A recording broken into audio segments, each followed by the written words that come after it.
Buenos dias, damas y caballeros. Welcome to another of VAT's pre-recorded vlogs. Sorry, yung earlier vlog natin kanina uh, um, 10:45 ay biglang na-end. Sorry kasi wala kasi tayong assistant dito kaya medyo magulo pa. So, may update tayo dito sa investigasyon ng Malacanang kay former Ilocos Governor Chavit Singson, kung saan he is being investigated for instigating trouble daw at baka instigating the youth to fight and remove from power the Marcos administration, remove from power President Bongbong Marcos at the Malacanang through Undersecretary Claire Castro even said na baka kakasuhan siya ng inciting to sedition dahil serious yung ginawa niya. Pero may bagong interesting twist dito from the camp of Chavit na sinabi na Chavit is really determined to do everything to bring down the Marcos administration. At isa pang gagawin niya, puwera sa nanawagan na people power, muntik na nahulog yung phone ko, panawagan ng people power ay bibisitahin niya. Papunta na daw si former Ilocos Sur Governor Chavit Singson sa Vatican para i-meet si Pope Leo the 14th in Rome. At doon daw idadalhin daw niya yung crusade niya against corruption at ibubulgar niya kay Papa at sa buong mundo yung 500 yung scandal involving 500 billion or half a trillion worth of ghost projects in the Philippines under the Marcos administration. At kung maalala natin na sinabi pa niya noon na yung mga kamag-anak ni President Bongbong Marcos who are in power now, who are in politics, are tied up or may mga business transactions with the Diskaya family. So yan. Grabe na to, ibang level na to. Kuha na to, na i-internalize na ni Singson. Siguro he's taking advantage of the fact na ang daming mga foreign media, as I already reported to you earlier, ang daming mga foreign media na hindi kinuha yung peaceful rally sa EDSA pero brinodcast lang nila at binigyan nila ng focus yung kaguluhan sa Menjola, yung panununog ng container vans at saka yung mga away or mga mob attack ng mga kabataan na hinire ng mga DDS forces or forces close to former President Rodrigo Roa Duterte. Pinakita ka natin na scoop na yung meeting ni Chavit kay Jing Paras na former political advisor presidential advisor ni Duterte at operator sa House sa pagtanggal sa pagkulong kay sa former Senator and now Congresswoman Laila de Lima at also sa attempted attack kay Risa Ontiveros na gusto rin nila ikulong. So yan, si Jing Paras siya mismo nag-post na papunta na raw sila sa People Power 3. Kumbaga sila ang nagluto yung mga deklarasyon ni Chavit Singson na the Marcos government is involved in corruption at kasama na yung presidente. In fact, sadly, yun ang parang na-present ng media, foreign media, na the rally talaga was against President Bongbong Marcos. Samantala, siya pa naman ang nag-expose nito. Kumbaga, kwan niya ito, an initiative niya ito. Pero na ang pinakita sa foreign press na parang style ito ng Indonesia or similar situation sa Nepal kung saan ang atake sa gobyerno at nagresulta nga sa pagtanggal ng Prime Minister at iba pang opisyales doon sa Nepal. So kaya siguro Chavit is in the Vatican to take advantage, to seize the opportunity, to tell the world na through the Pope, to tell the world na si Marcos is one with the corruption dito sa 1.2 trillion flood control anomalies, and he should be brought down. Ganon. Grabe to kasi international attack na ito kay President Bongbong Marcos. So tingnan natin how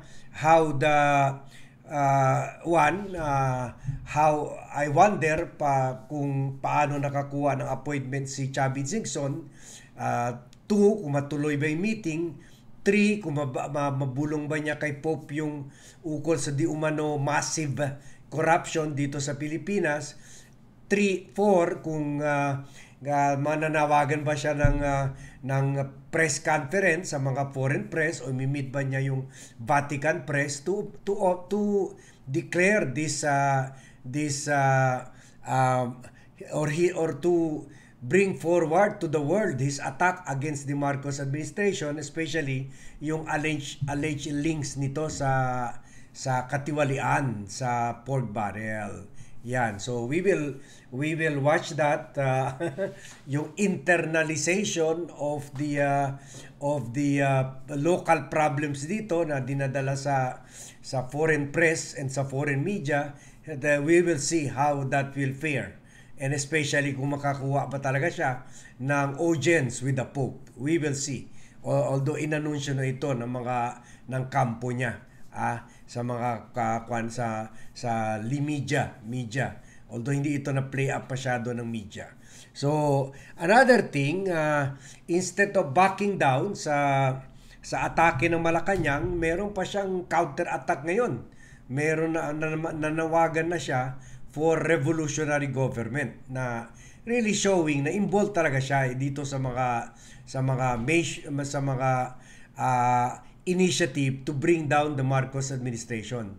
And we will play to you dito sa interview niya sa Billionario.com, and you will see kung gaano niya anong plano niya, other plans niya to really bring down the Marcos administration, apart from internationalizing or bringing to the world attention yung di umanong mga flood control anomalies na isangkot daw si President Bongbong Marcos at mga kamag-anak niya. So we will play this video. Singson sa pamilya Marcos. Mula sa pagiging taga-suporta, naisa niyang sipak malinaw na ang pagtalikod ni dating Ilocos Sur Governor Luis Chavit Singson sa pamilya Marcos. Mula sa pagiging taga-suporta, naisa niyang sipain ang Pangulo sa pwesto. Ang panawagan niya, revolutionary government at special elections. Ang detalye sa agenda report ni Hannity.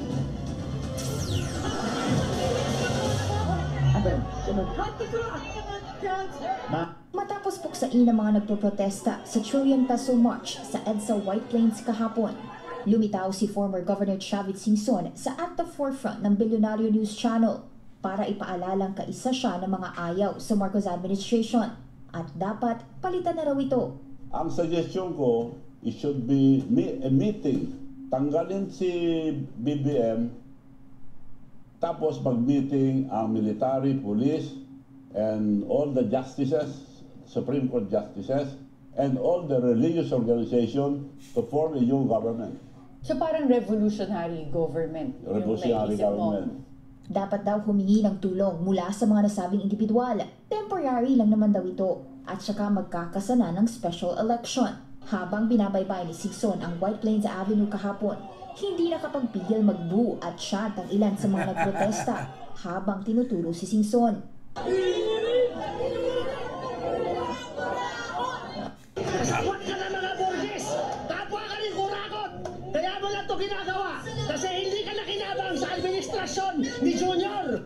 Paliwanag ni Singson, Suspect ako, baka mga hindi nila alam. Nakalimutan nila, we are on the same side. Same side daw. We are on the same side. We are anti-Marcos. nagpakain pa raw siya sa isa sa food trucks niya sa Corinthian kahapon. Pero Okay, kuha na natin yan. We already reported that earlier. So yun lang, very convinced pa rin siya na yung atake o yung galit ng tao ay hindi directed sa or directed sa mga corrupt but also directed kay President Bongbong Marcos. Pero it was all parang the national call is for the removal or resignation of President Bongbong Marcos. Matagal na tayo naman dependent tayo sa we just love hindi natin sinasamba kahit sino mang politiko, but sinasamba lang natin ang Diyos at ang inang bayan. That's our only interest dito.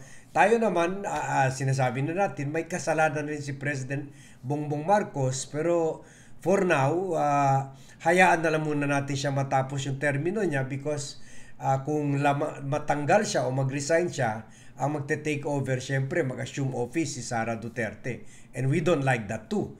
At syempre hindi mawala ng atensyon kung magkagulo na ang gobyerno, mawala ng atensyon dito sa mga corrupt sa flood control projects.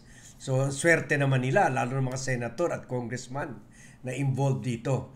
So that's why sa tingin natin misplaced itong panawagan na revolutionary government or special election ni Chavit Singson, and also sana hindi madala yung Vatican hindi maliwala sa kanya at hindi siya pagbigyan sa meeting niya kay sa bagong papa ngayon kung saan balak niya maghasig ng lagim laban sa Marcos administration and the whole country, because he is bringing the wrong information doon na sa kay Papa, kumbaga fake news ang dinadala niya doon.